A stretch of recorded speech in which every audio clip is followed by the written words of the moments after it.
My DIL kicked me out in the snow. If you won't clean the floors, get out. Freezing, I helped a man change a flat tire. He said, "You have a good heart." When he took off his hood, I saw my high school sweetheart, now a billionaire. He opened the car door and said something that made me freeze. "I'm glad to have you here. Follow my story until the end and comment the city you're watching from so I can see how far my story has reached." The words hit me harder than the December wind slicing through my thin coat. If you won't clean these floors on your hands and knees like I asked, then get out. We don't need a lazy old woman taking up space. I stood there in the hallway of what I'd called home for the past 3 years, staring at my daughter-in-law, Indigo. Her perfectly manicured nails drummed against the doorframe as she waited for my response. Behind her, I could see my son Everett sitting on his leather recliner, eyes glued to the television screen as if this conversation wasn't happening 10 feet away from him. "Indigo, please," I whispered, my voice barely audible over the sound of the evening news. "It's snowing outside. Where am I supposed to go at this hour?"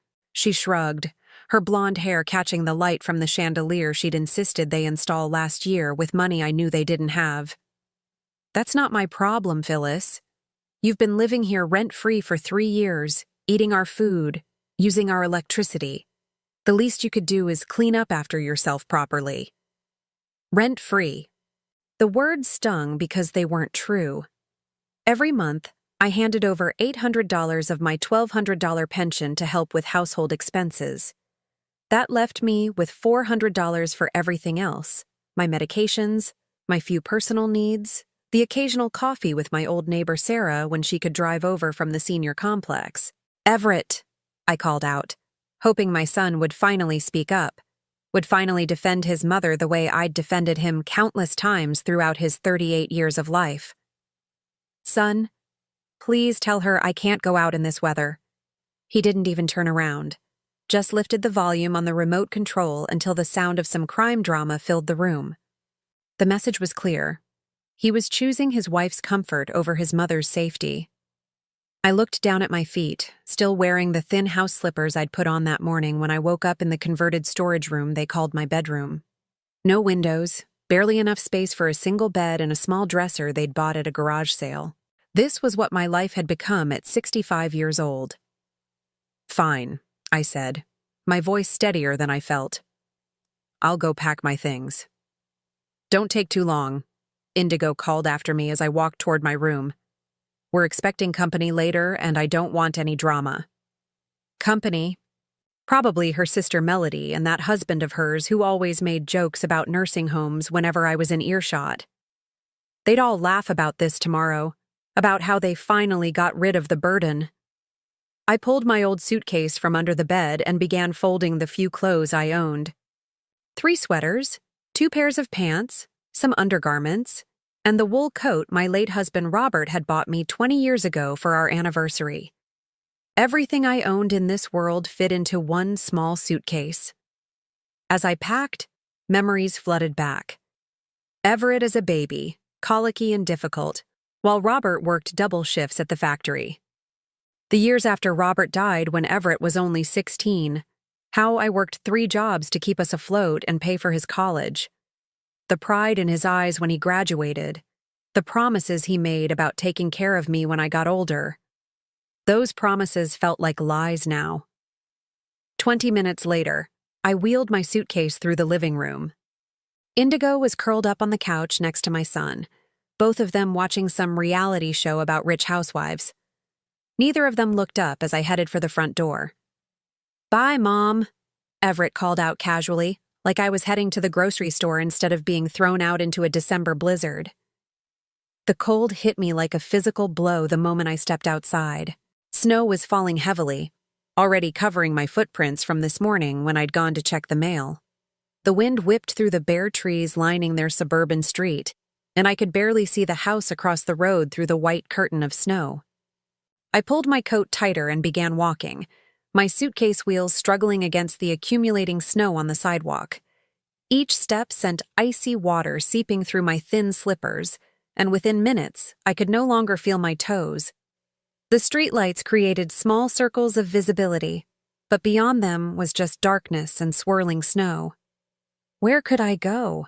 Sarah lived 15 miles away, and even if I could reach her, I knew her apartment building had a strict no overnight guests policy. The homeless shelter downtown would be full on a night like this, and I didn't even have enough money for a taxi to get there. I kept walking, more out of instinct than any real plan. The suitcase felt heavier with each step, and twice I had to stop and rest, my breathing visible in small white puffs that the wind immediately scattered.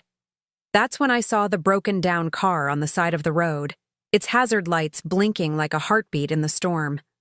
A figure in a dark coat was kneeling beside the front tire, struggling with what looked like a car jack in the freezing wind. I should have kept walking. Any reasonable person would have. I was a 65-year-old woman with no place to go and no one to help me, dragging a suitcase through a blizzard. But something made me stop. "Excuse me," I called out, raising my voice over the wind. "Do you need help?" The figure looked up, and I could see it was a man, probably in his 60s, with silver hair visible beneath the hood of an expensive-looking coat. Even in the dim light, I could tell his clothes were worth more than everything I owned combined. "Ma'am, you shouldn't be out in this weather," he said, standing up and brushing snow off his knees. "Is your car broken down too?" I almost laughed at the assumption that I owned a car. "No, I was just walking by and saw you needed help. I know how to change a tire." It was true. Robert had taught me years ago, insisting that a woman needed to know how to take care of herself. It was one of the few useful skills I'd maintained through all these years of decline. The man stared at me for a long moment, taking in my soaked slippers, my inadequate coat, the suitcase I was pulling behind me like some kind of refugee. "Ma'am, forgive me for saying this, but you look like you're the one who needs help right now." "I'm fine," I lied, even as my teeth began to chatter. "Really? Let me show you the trick to loosening those lug nuts in the cold." For the next 20 minutes, we worked together in the falling snow. I showed him how to position the jack properly on the icy ground, how to use his body weight effectively on the tire iron. My hands were so cold I could barely grip the metal, but I kept working, grateful to have something to focus on besides my own desperate situation. "There," I said finally as we tightened the last lug nut on his spare tire. "That should get you where you're going safely." He stood up, wiping his hands on a cloth he'd pulled from his trunk. "Thank you. I don't know what I would have done without your help." He paused, looking at me more closely in the light from his car's interior. "You have a good heart, stopping to help a stranger when you're clearly dealing with your own troubles." Something in his voice made me look up, really look at his face for the first time. Even with the years that had passed, even with the lines around his eyes and the silver in his hair, I knew that voice. I knew those eyes. "Michael?" The word came out as barely a whisper. He went very still, then slowly reached up and pulled back his hood, revealing the face I'd fallen in love with 48 years ago in the hallways of Jefferson High School. Michael Chen, the boy who'd promised to write me letters when his family moved to California the summer before our senior year. The boy who'd broken my 16-year-old heart when those letters stopped coming after just 3 months. "Phyllis Elizabeth Morrison," he said softly. And the way he said my full name transported me back to 1975, when we used to meet by our lockers between classes and dream about a future together. "What are you doing here?" I asked, still not quite believing it was really him. "I could ask you the same thing." His eyes moved from my face to my suitcase, to my soaked slippers, and I saw understanding dawn in his expression. "Phyllis, what's happened to you?" Before I could answer, he was moving toward his car, opening the passenger door. "Get in, please. We need to get you warm and dry before you catch pneumonia." I hesitated. This was Michael Chen, my first love, but he was also a stranger now. 48 years had passed. He could be anyone, could want anything. "Phyllis," he said, and there was something in his voice that made me look at him again. "I know this is strange, but I promise you're safe with me." Whatever's brought you out here tonight, whatever's happened, let me help. Please. Maybe it was the cold that was making me lightheaded. Maybe it was the shock of seeing him again after all these years. Or maybe it was just that I truly had nowhere else to go. But I found myself nodding, leaving my suitcase in his trunk and sliding into the warm leather interior of what I now realized was a very expensive car. As Michael started the engine and cranked up the heat, I closed my eyes and tried to process what had just happened. In the span of 2 hours, I'd been thrown out of my home by my own family and rescued by the boy I'd loved half a century ago. "Where can I take you?" Michael asked gently as he pulled away from the curb. I opened my eyes and looked at him, really looked at him, for the first time. The expensive coat, the luxury car, the confident way he carried himself even in crisis. This wasn't the shy teenager I'd known. This was a man who'd clearly done well for himself in the years since we'd lost touch. "I don't know," I admitted, the words catching in my throat. "I honestly don't know." He was quiet for a moment, then reached over and gently squeezed my hand. His fingers were warm and steady, so different from my own trembling ones. "That's okay," he said. "We'll figure it out together." As we drove through the snow-covered streets, the heater finally beginning to thaw the numbness in my feet, I wondered if this was all some kind of dream. After years of feeling invisible, discarded, forgotten, here was someone from my past treating me like I mattered again. I didn't know what Michael Chen had become in the 48 years since we'd last spoken, but whatever else had changed, one thing remained the same. He still made me feel like I was worth saving. Michael took me to the Marriott downtown, the one with the marble lobby and crystal chandeliers that I'd only ever seen from the outside when the city bus dropped me off at the nearby medical center for my doctor appointments. The desk clerk didn't even blink when Michael requested their best available suite, just handed over the key cards with the practiced smile of someone accustomed to wealth. "Mr. Chen, welcome back," she said warmly. "Will you be staying long this time?" "I'm not sure yet," he replied, his hand gently resting on my back as he guided me toward the elevators. "We'll let you know." The suite was larger than the room I'd been living in at Everett's house. Floor-to-ceiling windows looked out over the city lights, now blurred by the continuing snowfall. A gas fireplace cast a warm glow across leather furniture that probably cost more than I'd made in a year, back when I was still working. "Sit," Michael said, gesturing toward the sofa closest to the fireplace. "Let me get you something warm to drink." I perched on the edge of the cushion, afraid to really relax into such expensive furniture with my damp clothes. Michael moved to the suite's kitchenette, and I heard the familiar sounds of someone making tea. It reminded me of Sunday afternoons at my grandmother's house when I was little, the way she'd fuss over guests until they felt completely welcome. "Here." He handed me a steaming mug and settled into the chair across from me, his eyes never leaving my face. "Now tell me what happened tonight, and don't say nothing. I know you better than that, even after all these years." The warmth of the tea seemed to unlock something inside me. Maybe it was the shock of the evening, or maybe it was seeing Michael again, but suddenly I was talking, telling him everything. About Robert's death 8 years ago, about the struggle to live on my small pension, about Everett's invitation to move in with them that had seemed like salvation at the time. "I thought it would be good for all of us," I said, staring into my tea. "I could help with cooking, cleaning, maybe babysit when they had children. I didn't realize I'd become their live-in servant." Michael's jaw tightened. "They made you pay rent?"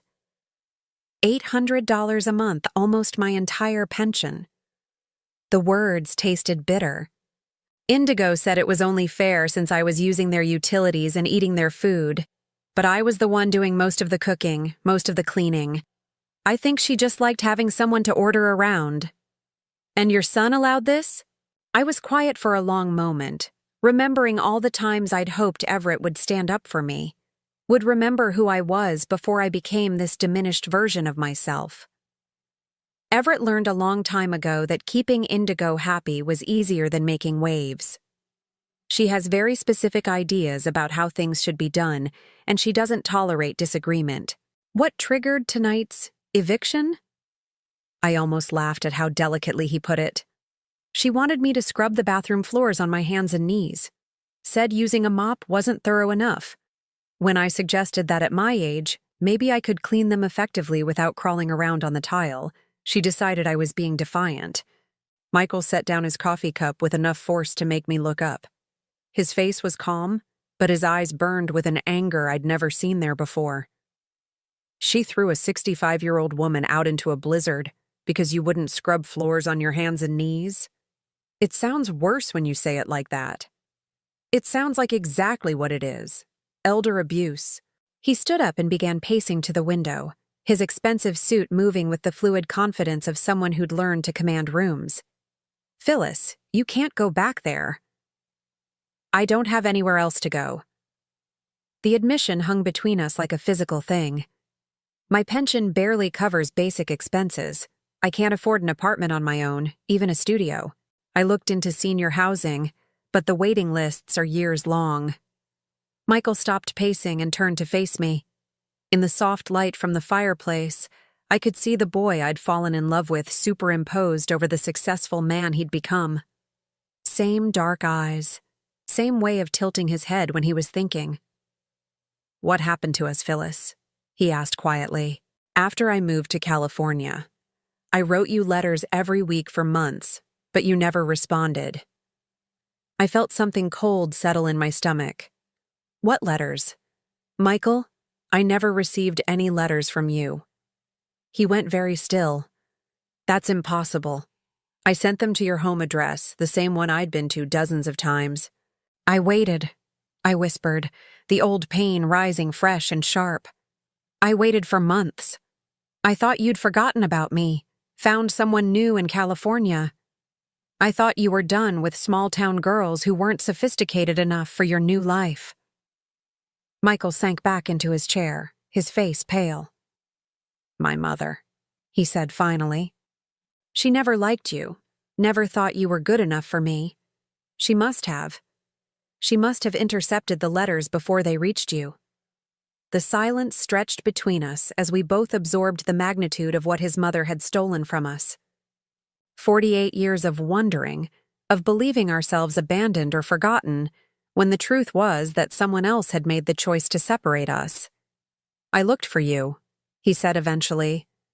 Not right away. I was young and hurt and angry that you'd apparently cut me off completely. But later, when I was older and more successful, I hired investigators. They told me you'd married Robert Morrison and moved away, that you seemed happy and settled. I didn't want to disrupt that. Robert was a good man, I said carefully. We had a good marriage. But Michael, I never stopped wondering what might have been if you'd written, if I'd known you still cared. And now here we are, he said softly. Both of us alone, both of us carrying regrets we didn't even know we should have. I studied his face in the firelight, seeing the lines that spoke of years of hard work and success, but also of loneliness. Tell me about your life. What happened after California? Are you married? Do you have children? Michael smiled, but it didn't quite reach his eyes. I threw myself into work after losing you. Started a software company in Silicon Valley in the early 80s, just as personal computers were taking off. We went public in '92, and I've been expanding into different technologies ever since. That sounds very successful. It is. I'm worth somewhere around $250 million now. He said it matter-of-factly without pride or shame. I married twice. First wife left me for her tennis instructor after 5 years. Said I worked too much, cared more about my computers than her. She wasn't wrong. Second wife lasted 8 years before she decided she preferred the lifestyle my money provided over actually living with me. No children? No. Sarah, my first wife, had a son from her previous marriage. I tried to be a father figure, but when she left, she made sure I never saw him again. Carla never wanted kids, said they'd interfere with travel, with her social calendar. He leaned forward, resting his elbows on his knees. What about you? Besides Everett? Just Everett. I had 2 miscarriages after him, and then the doctor said it wasn't likely I'd carry another pregnancy to term. Robert and I talked about adoption, but I trailed off, not wanting to say that we'd never quite had enough money for the process, that every extra dollar went toward Everett's needs and expenses. You put everything into raising him? Everything. I thought about the jobs I'd taken, cleaning offices at night, working retail on weekends, anything to make sure Everett had what he needed. When Robert died, Everett was in his 2nd year of college. I kept working, kept paying his tuition and living expenses. I wanted him to finish, to have opportunities I'd never had. And how did he repay that sacrifice? I was quiet for a long time, staring into the fire. Finally, I looked up at Michael. He married a woman who sees me as competition for his attention and resources, and he chose her comfort over my basic safety. Michael's expression hardened again. He doesn't deserve you. He's my son. That doesn't give him the right to treat you like a burden. Michael moved from his chair to sit beside me on the sofa, close enough that I could smell his cologne. Expensive but not overwhelming, different from the drugstore aftershave Robert used to wear. Phyllis, I want to ask you something, and I need you to really think before you answer. I nodded, suddenly nervous about what he might say. What if you didn't have to worry about money anymore? What if you could live anywhere you wanted, do anything you wanted, without having to depend on people who don't appreciate you? That's not realistic, Michael. I'm 65 years old. I don't have skills that anyone wants to pay for anymore. I don't have savings or investments or... I'm not talking about a job, he interrupted gently. I'm talking about me taking care of you. I'm talking about you letting me give you the life you should have had all along. I stared at him, certain I'd misunderstood. What are you saying? I'm saying I never stopped loving you, Phyllis Elizabeth Morrison. Not in 48 years, and I'm saying that if you'll let me, I'd like to spend whatever time we have left making up for all the years we lost.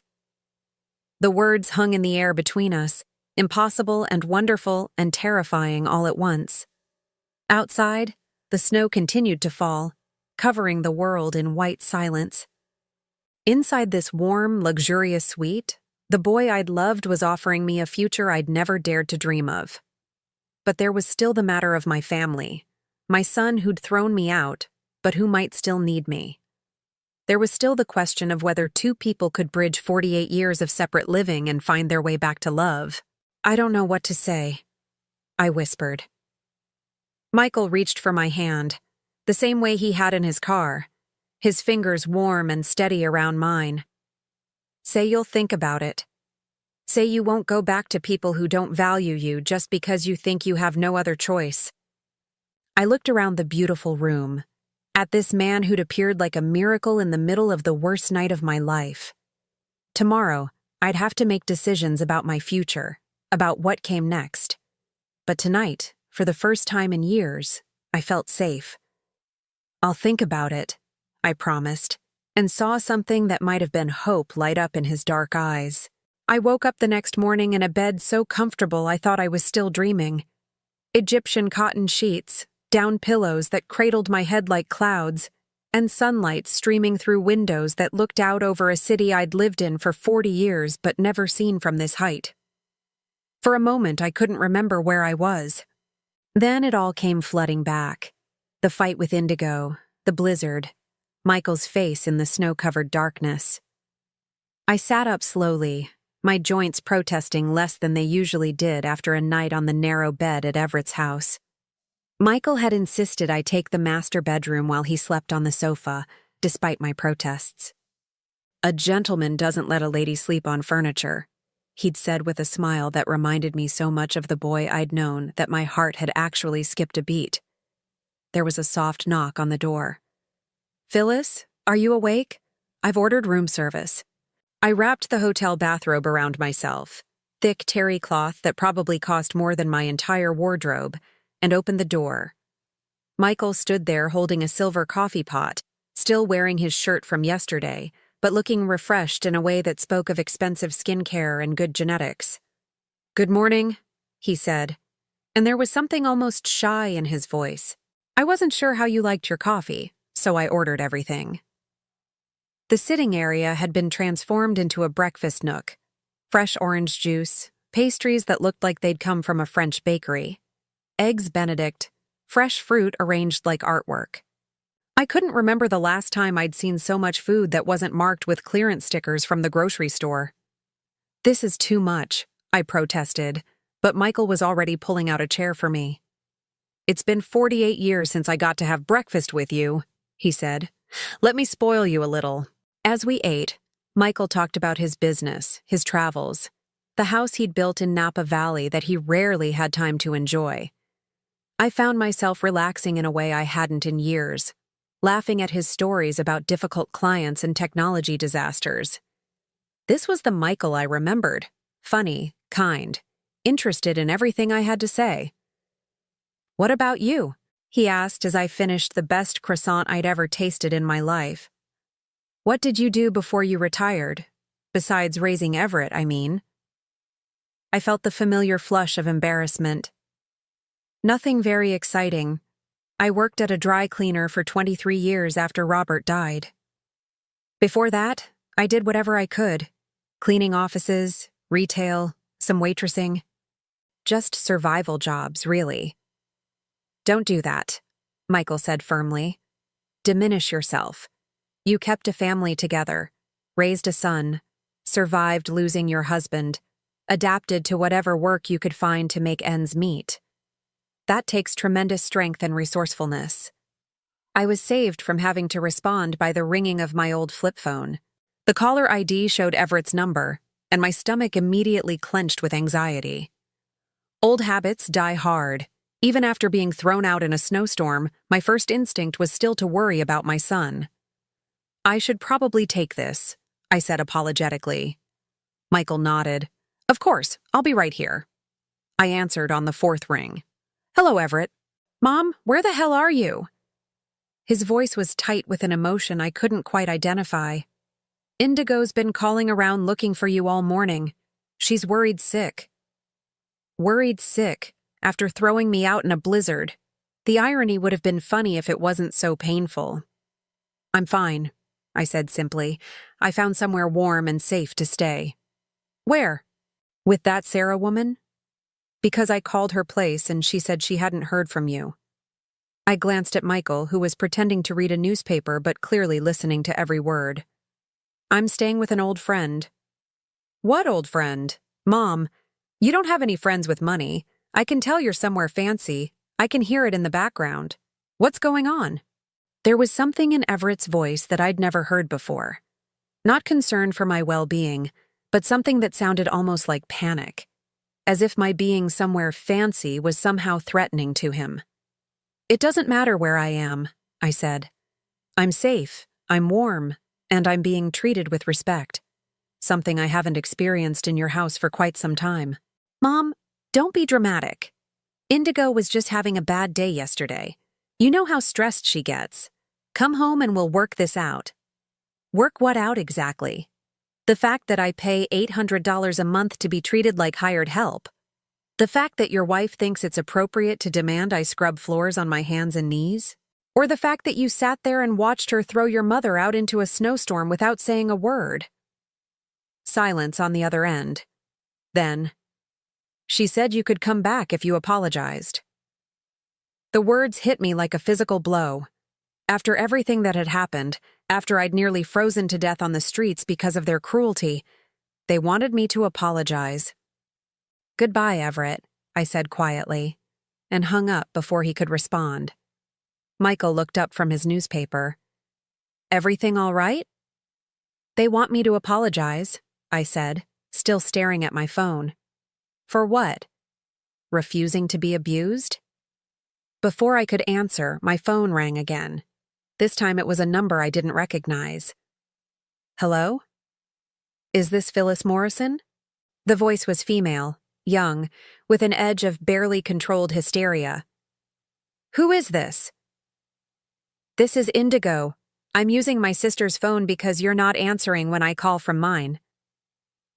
I almost hung up immediately, but something in her tone made me pause. Gone was the cold authority from yesterday. Instead, she sounded frantic, desperate in a way I'd never heard before. What do you want, Indigo? I want to know where you are and who you're with. Her voice was shaking. Everett said you're staying somewhere expensive, with some friend who has money. I need to know who it is. Why? Because. She paused, and I could hear her breathing heavily. Because I know everyone in your social circle, Phyllis. You don't have friends with money. So either you're lying about where you are, or something else is going on. Michael was watching me now, his expression concerned. I put the phone on speaker so he could hear. I don't owe you any explanations, I said. Yesterday you made it very clear that I wasn't welcome in your home, so my whereabouts are no longer your concern. Phyllis, please. The desperation in Indigo's voice was unmistakable now. I'm begging you. Just tell me who you're with. What's his name? His name. Interesting that she automatically assumed it was a man, and interesting that she was so panicked about it. Why does it matter? I asked. Because. Another long pause. Because what if he's dangerous? What if he's taking advantage of you? I'm worried about you. Michael raised an eyebrow at that, his expression shifting from concern to something colder. You're worried about me, I repeated slowly. After throwing me out in a blizzard because I wouldn't scrub your bathroom floor. That was a mistake, Indigo said quickly. I was stressed. I wasn't thinking clearly. But this is different. This is about your safety. Something clicked in my mind. How do you know I'm somewhere expensive, Indigo? What? You said Everett told you I was somewhere fancy, that he could hear it in the background. But I was just talking to him on the phone. How would you know about expensive surroundings unless you were listening in on an extension? Silence. Then, I was just worried. Or unless you've been doing research, I continued. Unless you've been trying to figure out who I might be with and what that could mean for you. Michael leaned forward, suddenly very interested in the conversation. I don't know what you're implying, Indigo said, but her voice was getting higher, more strained. I'm not implying anything. I'm asking directly. What are you really afraid of? A long pause. Then, in a voice so quiet I almost didn't hear it. What's his name, Phyllis? Please, I just need to know his name. I looked at Michael, who nodded slightly. His name is Michael Chen, I said clearly. The sound that came through the phone was like air being sucked out of a room. Complete dead silence for so long that I thought the call had been disconnected. Indigo, are you there? When she spoke again, her voice was barely a whisper. Michael Chen. The Michael Chen who owns Chen Technologies? Now it was my turn to be surprised. I looked at Michael with raised eyebrows. You know who he is? I asked. Oh, God, Indigo breathed. Oh, my God. Phyllis, where are you right now? What hotel? How do you... What hotel, Phyllis? Please. I looked at Michael again, confused by the sudden shift in Indigo's entire demeanor. He was frowning now, clearly trying to piece together why my daughter-in-law would know who he was. The Marriott downtown, I said finally. Don't go anywhere, Indigo said, her voice now urgent in a completely different way than before. Don't sign anything. Don't agree to anything. I'm coming down there right now. Indigo, what's wrong? How do you know Michael? I don't know him personally, she said, speaking so fast the words tumbled over each other. But Everett works for Henderson Construction, and they've been trying to get a contract with Chen Technologies for 2 years. It would be the biggest deal in the company's history. Phyllis, do you understand what this means? I felt something cold settle in my stomach as the pieces began falling into place. What does it mean? It means you're sitting next to a man who could change our entire life with one phone call. It means you have power now, real power, and I was. Oh God, what have I done? The desperation in her voice was complete now, all pretense of authority or control gone. She'd gone from treating me like a burden to realizing I might be the key to everything she'd ever wanted. "I'll be there in 20 minutes, she said. "Don't do anything until I get there, please, Phyllis, I'm begging you." The line went dead. I set the phone down and looked at Michael, whose expression had gone completely unreadable.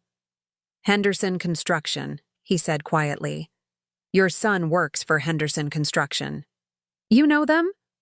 Michael's smile was cold, nothing like the warm expressions I'd been seeing all morning. "Oh, I know them very well. They've been sending proposals to my company for months, calling my assistants, showing up at my office building trying to get meetings.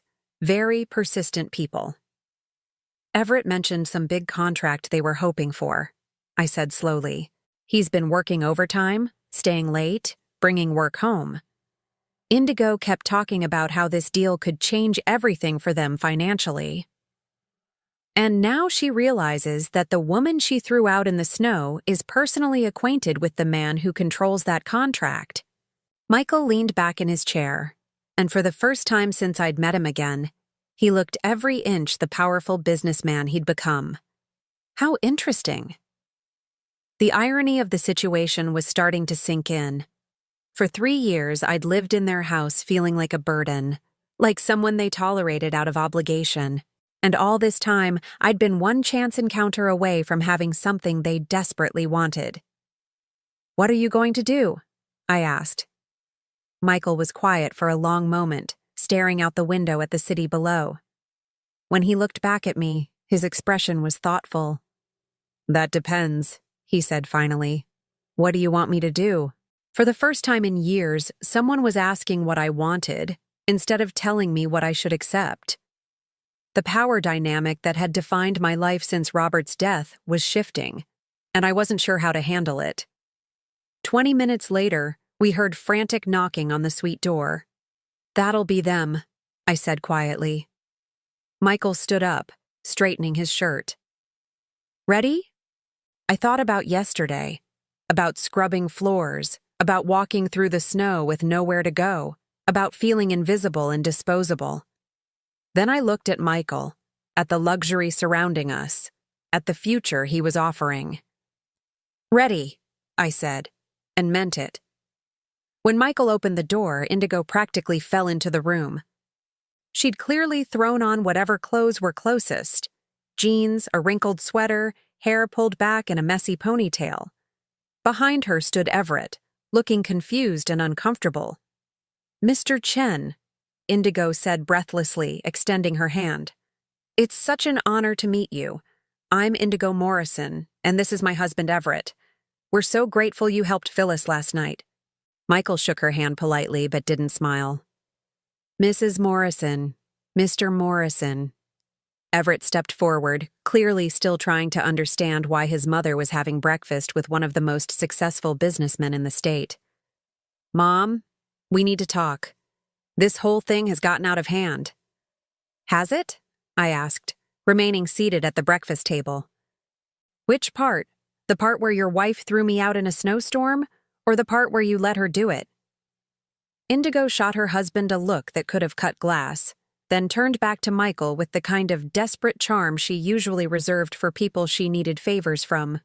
"Mr. Chen, I hope you understand that this was all a terrible misunderstanding. We love Phyllis dearly, and we've been worried sick about her."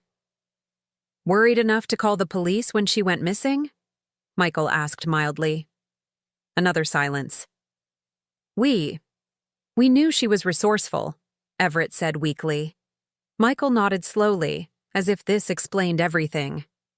"I see.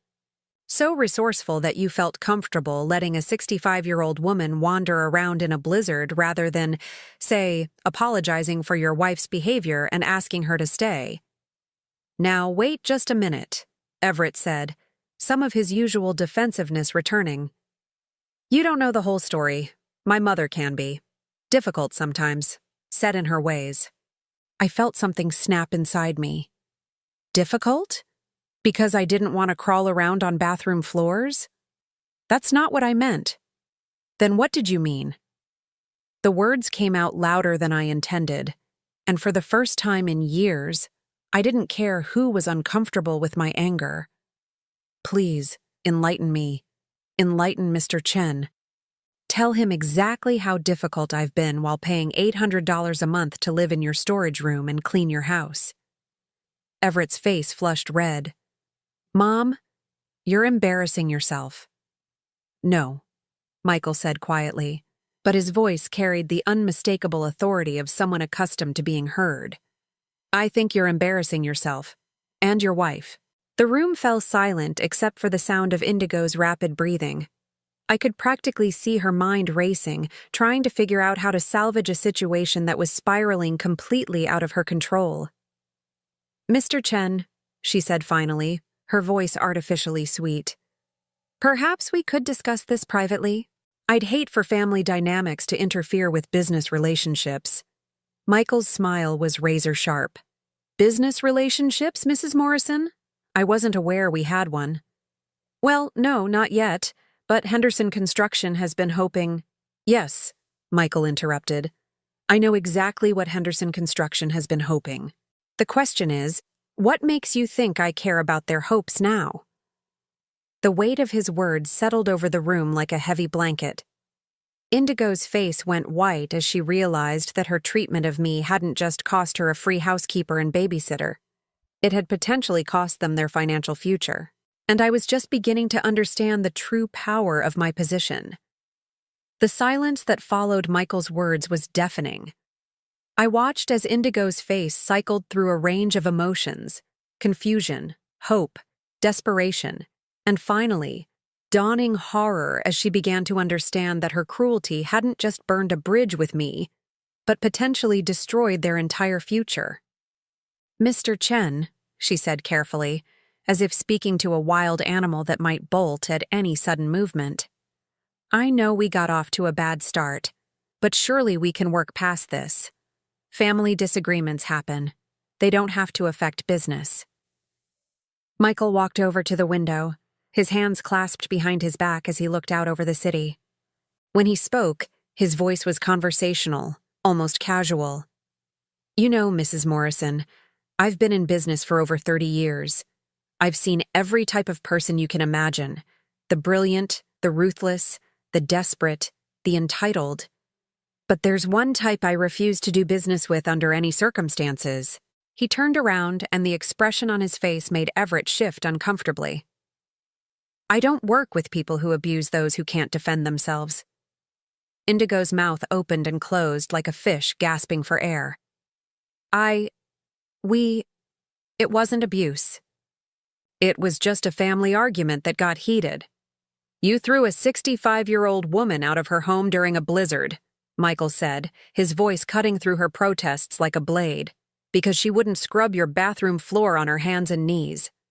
You took $800 a month from her pension and gave her a storage room to sleep in while treating her like unpaid domestic help. What would you call that? She's being overly dramatic, Everett said, finally finding his voice. My mother has always had a flair for making herself the victim in any situation. The words hit me like a slap, but before I could respond, Michael stepped forward. I'd never seen anyone's demeanor change so completely, so quickly. The gentleman who'd held my hand and ordered me breakfast was gone, replaced by someone who radiated the kind of power that had built a $250 million empire. Mr. Morrison, he said, his voice deadly quiet, I suggest you choose your next words very carefully. Something in Michael's tone must have penetrated Everett's self-righteousness, because he actually took a step backward, but he wasn't smart enough to stay quiet. Look, I don't know what sob story my mother told you, but there are two sides to every story. She's lived with us rent-free for 3 years. $800 a month, I said quietly. I paid $800 a month. That barely covered utilities, Everett. The single word from Michael was enough to make my son's mouth snap shut.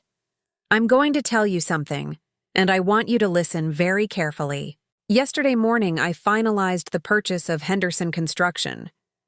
The color drained from both Indigo's and Everett's faces simultaneously. "What?" Indigo whispered. "I bought the company," Michael said matter-of-factly. 73% controlling interest. The previous owners were having financial difficulties. Apparently, they'd overextended themselves trying to land contracts they weren't quite qualified for. I thought it might be a good addition to my portfolio. Everett sank into one of the suite's expensive chairs as if his legs had given out. You own Henderson Construction?"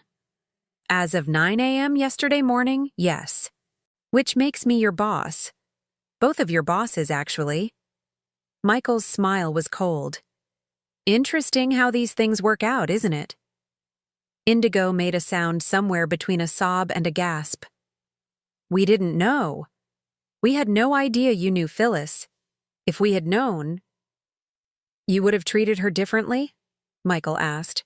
"You would have shown basic human decency only if you'd known there might be consequences." "That's not what I meant."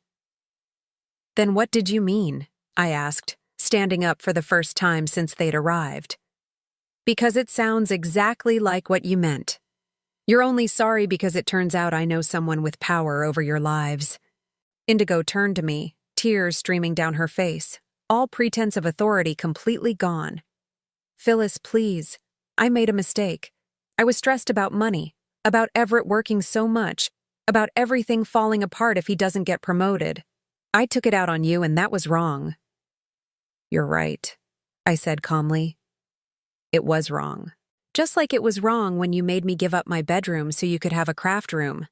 Just like it was wrong when you told your friends I was your live-in helper instead of Everett's mother. Just like it was wrong when you spent 3 years making me feel like a burden in my own son's home." "I can make it up to you," she said desperately. "We can give you the master bedroom. We can stop charging you rent. We can—" "You can what?" Michael asked. "Continue abusing her just with better accommodations?" Everett finally found his voice again. "Now wait just a damn minute. Nobody asked you to get involved in our family business. Your mother was dying of hypothermia on the side of a road," Michael said, his voice rising for the first time. "Because you and your wife threw her out into a blizzard. How is that not my business when I'm the one who found her?" "She could have called someone." "Who?" Michael demanded. "Who should she have called? What network of friends and family should a woman have been able to rely on when her own son abandoned her in a snowstorm?" Everett's mouth opened, but no sound came out. For the first time, he seemed to be grappling with the reality of what they'd done. Not just to me, but to themselves. "Mr. Chen?" Indigo said, her voice breaking. "Please don't let this affect Everett's job. He's worked so hard. He's been with Henderson for 8 years. This is between you and me, not him." "Is it?" Michael asked. "Because from where I'm standing, Mr. Morrison was sitting right there when you threw his mother out into a blizzard. He had plenty of opportunities to object, to defend her, to show even basic human decency. Instead, he turned up the volume on his television." I watched my son's face as Michael spoke, saw the moment when the full implications of his inaction finally hit him. For 38 years, I'd made excuses for Everett, told myself he was just young, just selfish in the way all children can be, just influenced by his wife. But he wasn't a child anymore. He was a grown man who'd watched his mother be abused and chosen his own comfort over her safety. "Mom?" Everett said, his voice small in a way I hadn't heard since he was little. "I'm sorry. I should have stood up for you." "Yes," I said simply. "You should have. Can you forgive me?" I looked at my son, really looked at him, for what felt like the first time in years. I saw Robert's nose, my own stubborn chin, the little boy who used to crawl into my bed during thunderstorms. But I also saw the man who'd let his wife treat me like a servant, who'd sat silent while I was thrown out into a deadly storm, who'd just called me dramatic for describing my own abuse. "I don't know," I said honestly. "I don't know if I can." Everett's face crumpled. "What do you want me to do? How can I make this right?" Michael spoke before I could answer. You can start by understanding that your actions have consequences. As of Monday morning, you're both being transferred to the janitorial division. What? Indigo shrieked. You can't do that. Everett is a project manager. He has a college degree. Had, Michael corrected. He had a position as a project manager. Now he has a position emptying trash cans and mopping floors, effective immediately. This is insane, Everett said, standing up so quickly his chair nearly tipped over. You can't destroy our lives because of a family argument. I'm not destroying anything, Michael said calmly. I'm simply demonstrating that actions have consequences. You both seem to have trouble with that concept. We'll sue, Indigo said wildly.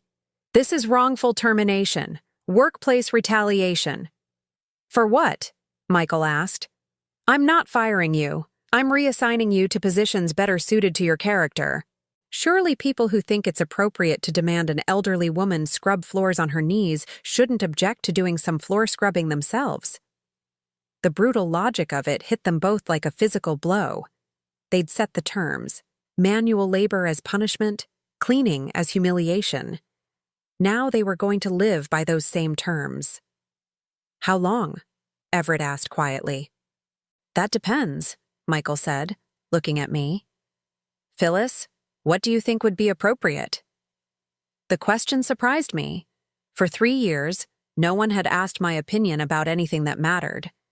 Now I was being asked to determine my son's fate. I think, I said slowly, that depends entirely on whether they're genuinely sorry or just sorry they got caught. We're sorry, Indigo said quickly. We're genuinely sorry. Are you? I asked. Are you sorry for treating me badly, or are you sorry that treating me badly turned out to be expensive? Neither of them answered, which was answer enough. Michael nodded as if this confirmed something he'd already suspected. I think 6 months of janitorial work might give you both some perspective on the value of treating people with dignity, regardless of their circumstances. 6 months? Everett's voice cracked. We can't survive 6 months on janitor wages. The mortgage? The car payments? Then perhaps you'll gain some appreciation for what your mother managed on $1,200 a month while paying you $800 of it, Michael said without sympathy. I watched as the full weight of their situation settled over them. Everett had never been without financial security, had never faced the kind of struggles I'd dealt with for years. Indigo had built her entire identity around being married to a successful man, around the status and security that came with middle-class respectability. What do you want from us? Indigo asked, her voice hollow. It was the first time either of them had asked what I wanted instead of telling me what I should accept. The question hung in the air between us, heavy with possibility and pain. I want to matter, I said finally. I want to be treated like a person instead of a burden. I want respect for the sacrifices I made and the love I gave. I want you to understand that throwing someone away doesn't make them worthless. It just makes you cruel. Can you teach us how to do that? Everett asked, and for the first time since he'd arrived, I heard something real in his voice. Not manipulation or desperation, but genuine regret. I looked at my son, at his wife, at the mess they'd made of their lives in a single evening of cruelty. Then I looked at Michael, who was watching me with the same patient attention he'd shown 48 years ago when I was trying to solve a difficult math problem.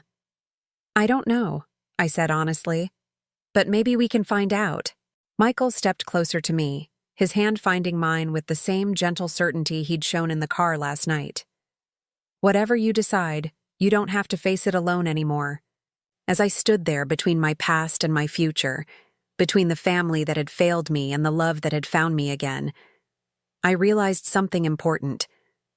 For the first time in years, I had choices.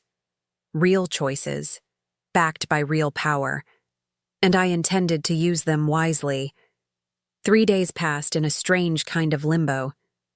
Michael had extended our stay at the hotel while I tried to sort through the wreckage of my old life and figure out what I wanted my new one to look like. Each morning, I woke up in luxury I'd never imagined. And each evening I fell asleep wondering if I deserved any of it. Michael was patient in a way that reminded me why I'd fallen in love with him all those years ago. He didn't pressure me to make decisions, didn't try to convince me that choosing him was the obvious answer.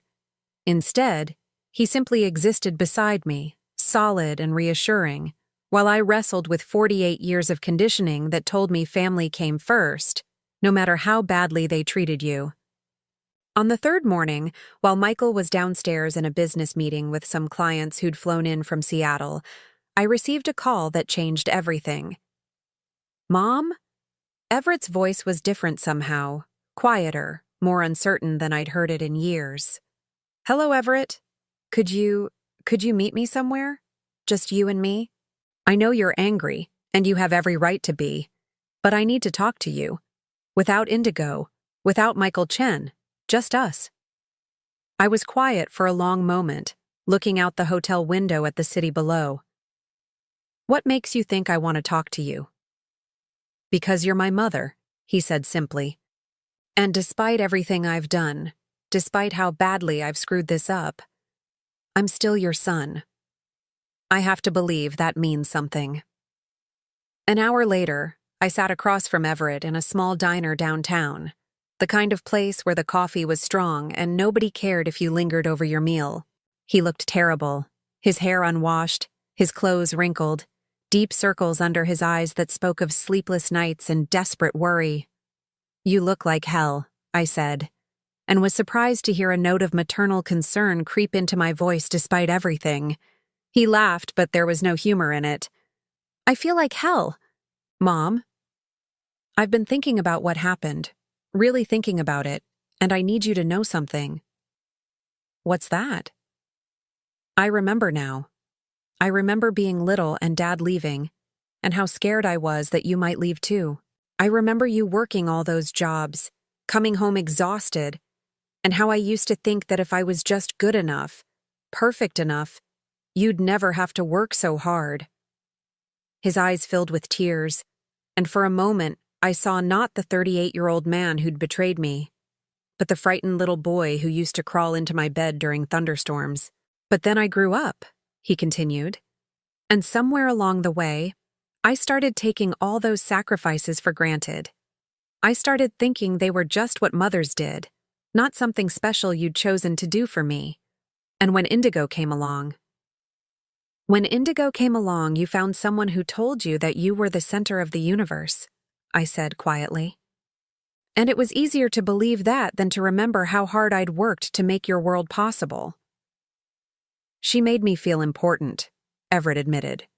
"Successful. Like I deserved to be taken care of instead of being the one doing the taking care of. And gradually, she convinced me that you were clingy, demanding, that you expected too much from us."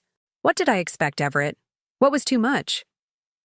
He was quiet for a long time, stirring sugar into coffee he wasn't drinking. "Respect," he said finally. "You expected to be treated with respect in your own son's home, and somehow, Indigo made that seem unreasonable." I felt something inside my chest begin to loosen, just slightly. Not forgiveness, not yet, but recognition. For the first time, Everett was seeing our situation clearly, without Indigo's interpretation coloring his perception. "Why now?" I asked. "Why are you able to see this now?" "Because I spent the last 3 days mopping floors," he said with bitter laugh. "And every time I got down on my hands and knees to scrub something, I thought about you, about how Indigo demanded you do the same thing, and how I sat there and let it happen. I thought about what it must have felt like to be 65 years old and treated like a servant in your own son's home." "How did it feel?" I asked. "The floor scrubbing?" "Humiliating. Demoralizing. Like I was being punished for something I couldn't quite name." He looked up at me, his eyes red-rimmed with exhaustion and shame. "Is that how we made you feel every day?" "Most days," I said honestly. "God, Mom, I'm so sorry. I'm so incredibly sorry." The apology hung between us, raw and real in a way that felt different from his desperate pleading in Michael's hotel suite. This wasn't about getting me to come back or trying to fix his financial problems. This was about genuine recognition of harm done and pain caused. "What about Indigo?" I asked. "How is she handling her new position?" Everett's expression darkened. "She's not. She called in sick the first 2 days, then showed up yesterday and lasted about 3 hours before having what I can only describe as a complete breakdown. Started screaming at the supervisor, demanding to speak to Michael Chen directly, threatening to sue everyone from the janitor to the CEO. Did she speak to Michael? No. Security escorted her out of the building. She's been fired, Mom. Completely fired. And she's—" He paused, struggling with something. "She's blaming you for everything. Says you manipulated the situation, that you planned this somehow. She's talking about taking legal action against you for intentionally sabotaging her life." I felt a cold anger settle in my chest. Even now, even after everything that had happened, Indigo couldn't accept responsibility for her own actions. "And you?" I asked. "Do you believe that?" "No," Everett said firmly. "No, I don't. I think you were just trying to survive in our house, and we made that as difficult as possible. I think when someone finally treated you with kindness, you responded to that kindness.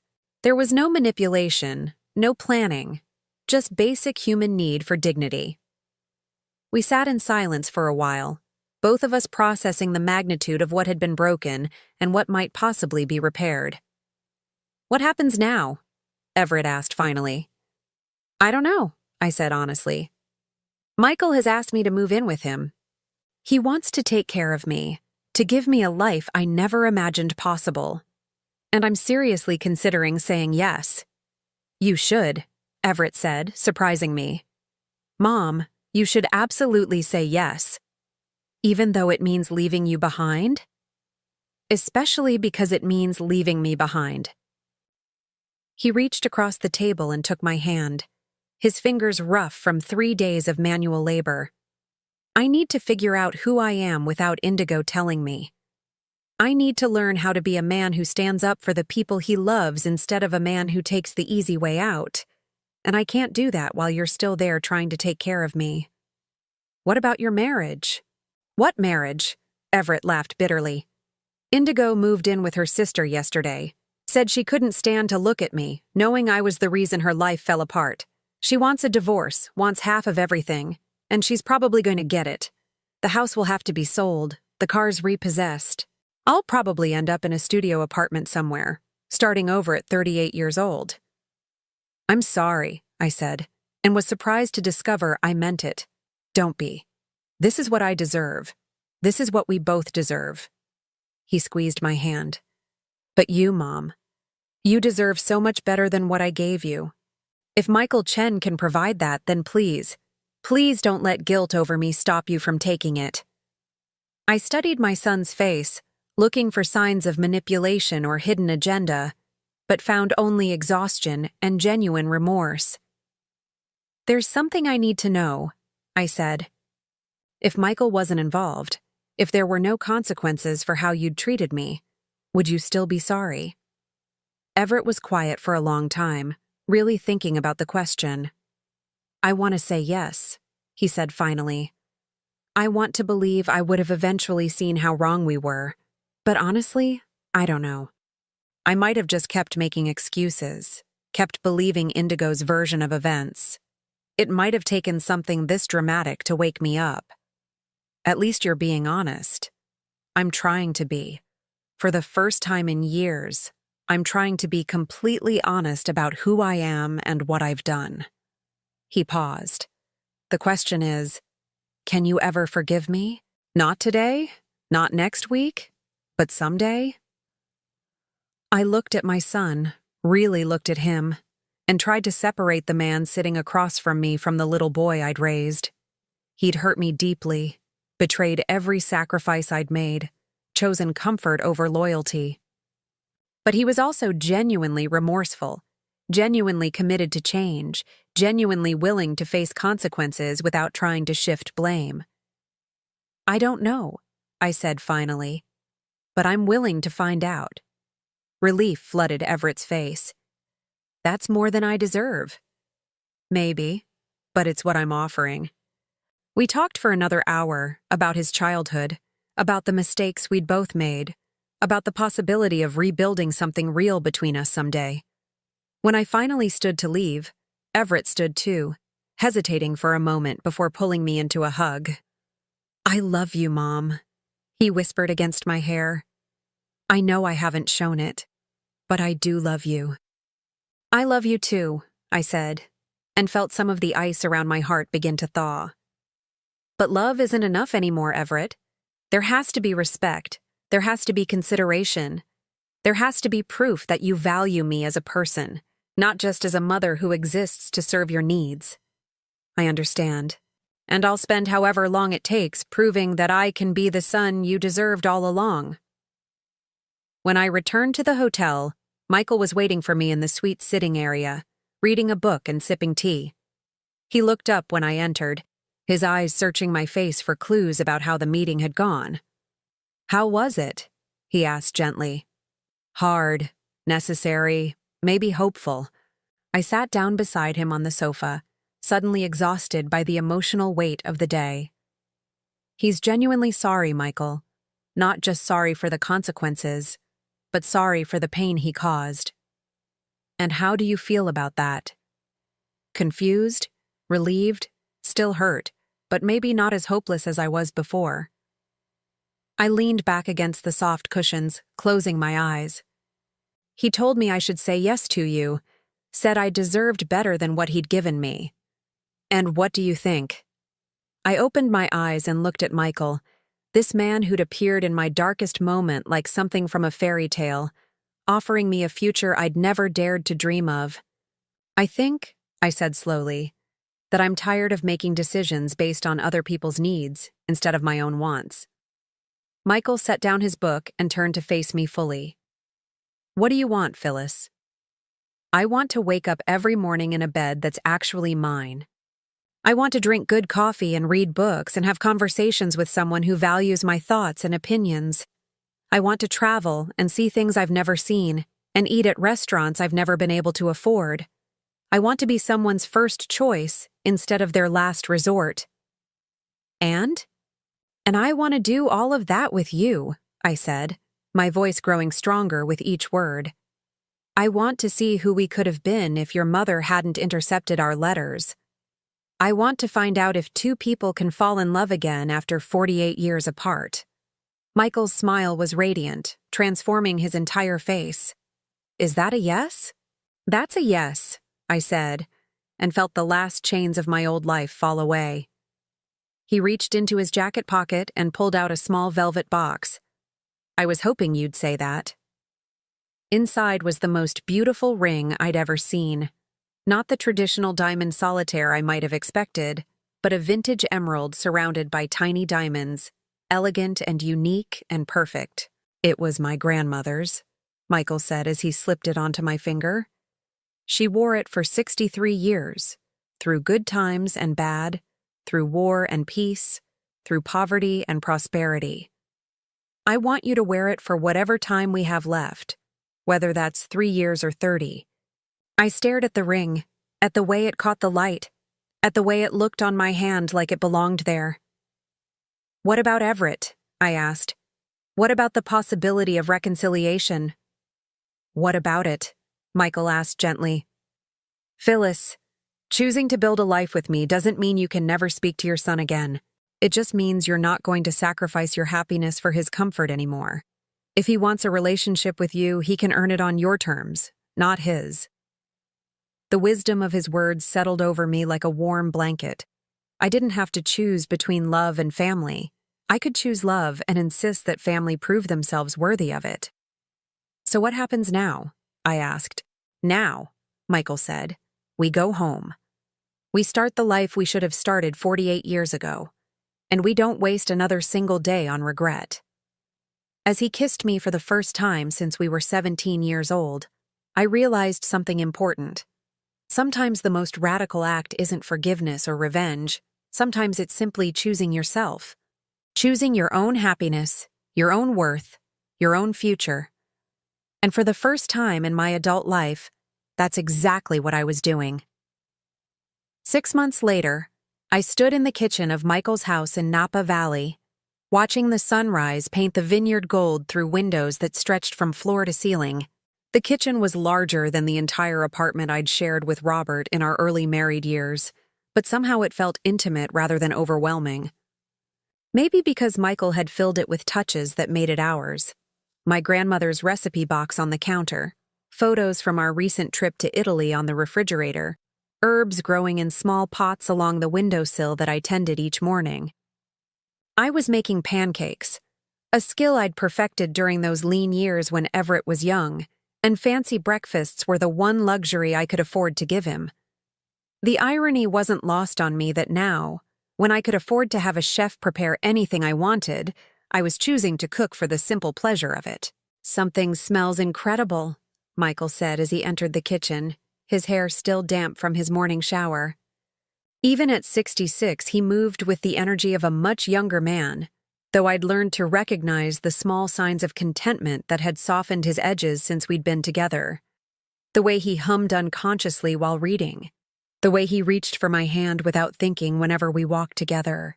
"Blueberry pancakes," I said, flipping the last one with perhaps more flourish than necessary. "I found fresh berries at the farmer's market yesterday." "The same farmer's market where you spent 45 minutes discussing soil composition with that young organic grower?" Michael asked with amusement, wrapping his arms around my waist from behind. "His technique was fascinating," I protested, leaning back against his chest. "I never had the opportunity to learn about gardening when I was younger. Too busy working, too tired when I got home." "And now?" "Now I have time to be curious about everything I missed." I turned in his arms, struck again by how natural this felt. How right. Speaking of which, the community college called yesterday. My application for their photography class was accepted. "That's wonderful." Michael's smile was proud in a way that still made my heart flutter. "When do you start?" "Next Tuesday. 3 days a week for 8 weeks. The instructor said we'll be working with both digital and film cameras, learning about composition and lighting and developing our own style." "You sound nervous." I was nervous. At 65, I was returning to school for the first time since my high school graduation. But it was a good kind of nervous, the kind that came from anticipation rather than fear. "A little. It's been a long time since I was a student." "You'll be brilliant," Michael said with the confidence of someone who'd watched me master everything from his complicated coffee machine to the art of wine tasting in the months since I'd moved in. "You have an eye for beauty. You just need to learn the technical skills to capture what you see." As we sat down to breakfast, Michael's phone buzzed with a text. He glanced at it, then at me, his expression carefully neutral. "Everett?" I asked. Michael nodded. "He wants to know if you're free for lunch today. Says he has something important to tell you." I'd been having monthly lunches with my son since I'd moved to California.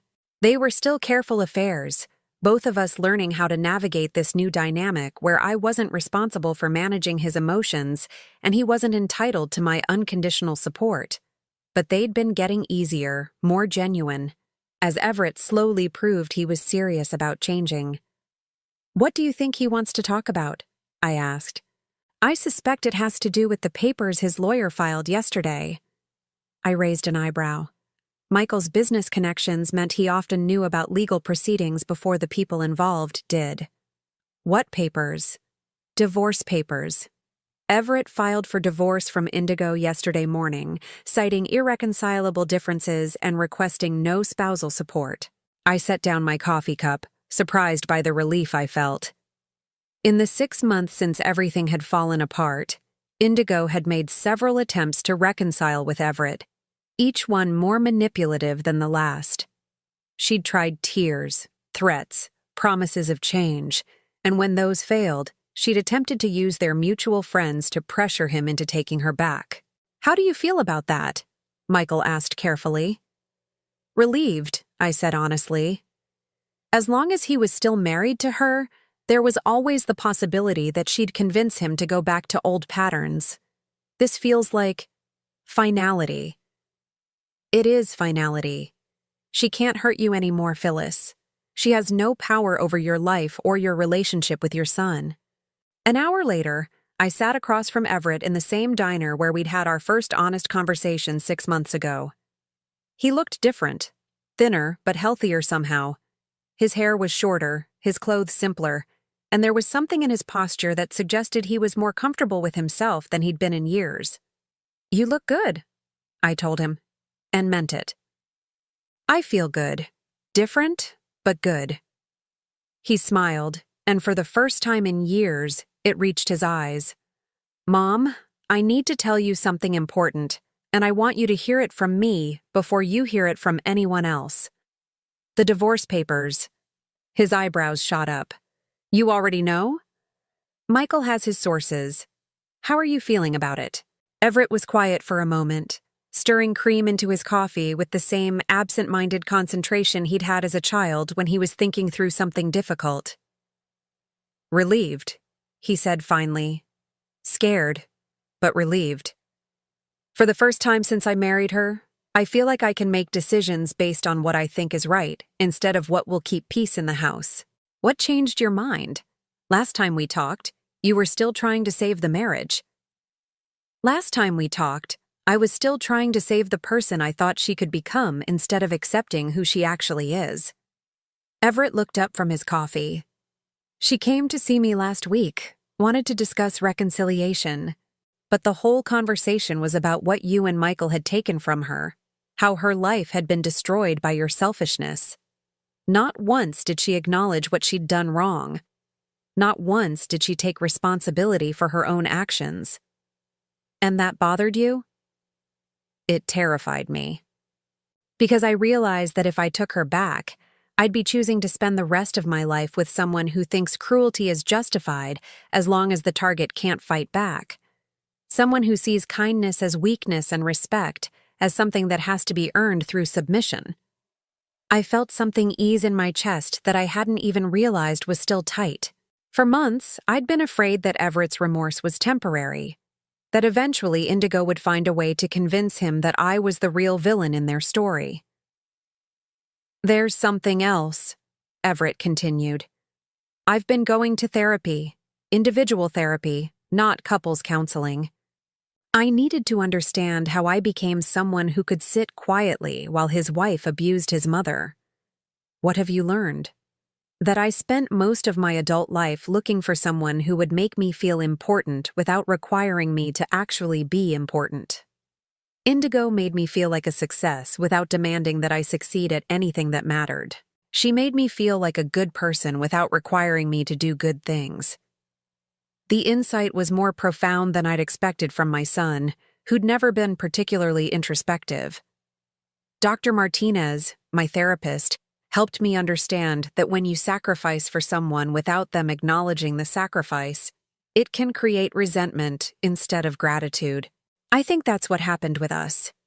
You gave me so much, worked so hard to provide for me, and I started taking it for granted instead of being grateful for it. You were a child, Everett. Children are supposed to take their parents' love for granted. But I wasn't a child when I married Indigo. I wasn't a child when I let her treat you like a servant in our house. I was a grown man who chose comfort over courage, and that's something I have to live with." We were quiet for a moment, both of us processing the weight of his words. "What happens now?" I asked. "Now I figure out who I am when I'm not trying to please someone who can't be pleased.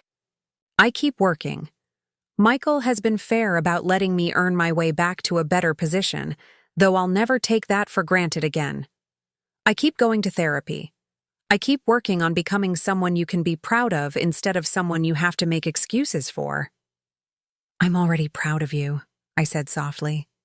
"Maybe not proud of all your choices, but proud of your willingness to face them honestly and do better.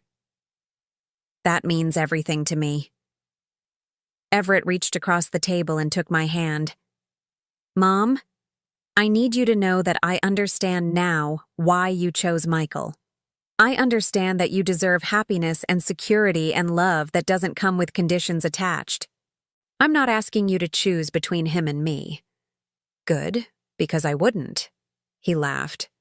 I figured that out when I saw how you looked at each other in that hotel room. I haven't seen you smile like that since before Dad died. Michael makes me happy in a way I'd forgotten was possible. Then I'm happy for you. Really, genuinely happy. Everett paused, then added, I do have one request, though. What's that? When you're ready, when you feel like our relationship is stable enough, I'd like to meet him properly. Not as the man who destroyed my life, but as the man who gave my mother a chance to start over. I felt tears prick the corners of my eyes. I think that could be arranged. And maybe sometime I could see your new house, see where you're living, meet your friends, be a part of your life instead of expecting you to revolve around mine. I would love that. As I drove back to Napa Valley that afternoon, I thought about the journey that had brought me here. 6 months ago, I'd been a woman who believed her worth was measured by how much others needed her, how much she could sacrifice, how small she could make herself to fit into spaces that weren't designed for her comfort. Now I was a woman who woke up each morning in a bed that was actually mine, in a house where my opinions mattered, next to a man who saw my happiness as essential to his own. I had friends I'd met at the community center, hobbies I was exploring for pure pleasure, and a son who was learning to value me as a person rather than taking me for granted as a resource. When I pulled into our driveway, Michael was in the garden, pruning roses with the careful attention he brought to everything he cared about. He looked up when he heard my car, his face lighting up with the kind of uncomplicated joy that still amazed me. How did it go? He asked, pulling off his gardening gloves as I approached. Better than I hoped. He filed for divorce. He's staying in therapy. He wants to meet you properly and see our home. Our home, Michael repeated, as if testing the words. I like the sound of that. So do I. That evening, we sat on the deck overlooking the vineyard, sharing a bottle of wine from grapes that had been growing on this land longer than we'd been alive. The sunset painted everything golden, and for the first time in my adult life, I felt completely at peace. Do you ever regret it? Michael asked, his hand finding mine in the gathering twilight. Leaving your old life behind? Never, I said without hesitation. I don't regret fighting for my dignity.